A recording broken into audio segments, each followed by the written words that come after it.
মোৰ অসমীয়া বন্ধু বান্ধৱসকল আৰু মোৰ পুত্ৰ পুত্ৰীসকল, আজি বিশেষ এটা খবৰ পালোঁ মই। তিনিচুকীয়াৰ খবৰ, এইটো তিনিচুকীয়াৰ নিউজ।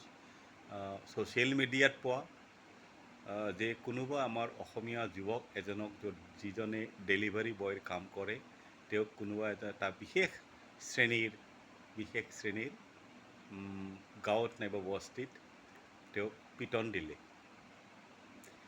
এই শ্ৰেণীটোৰ গাঁৱত এই যে পিটন আমাৰ মানুহে খাই আছে, আগৰ পৰাই খাই আছে। আপোনালোকে হয়তো খবৰটো নাপায়, আজি এই কেছটো ছ'চিয়েল মিডিয়াত অহাৰ কাৰণে আপোনালোকে গম পাইছে।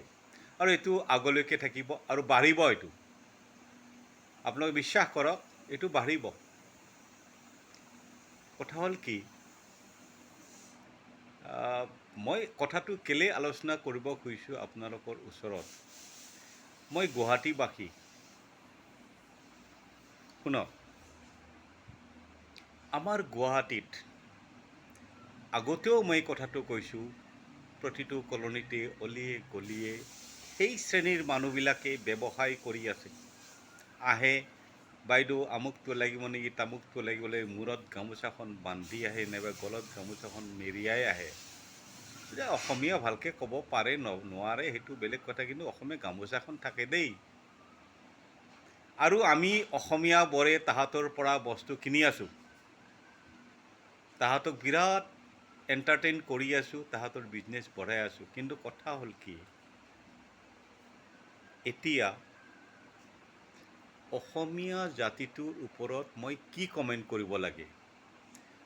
অসমীয়া জাতিটো দয়ালু, অসমীয়া জাতিটো মানৱ অধিকাৰ আমুক তামুক, অসমীয়া জাতিটো হোজা, অসমীয়া জাতিটো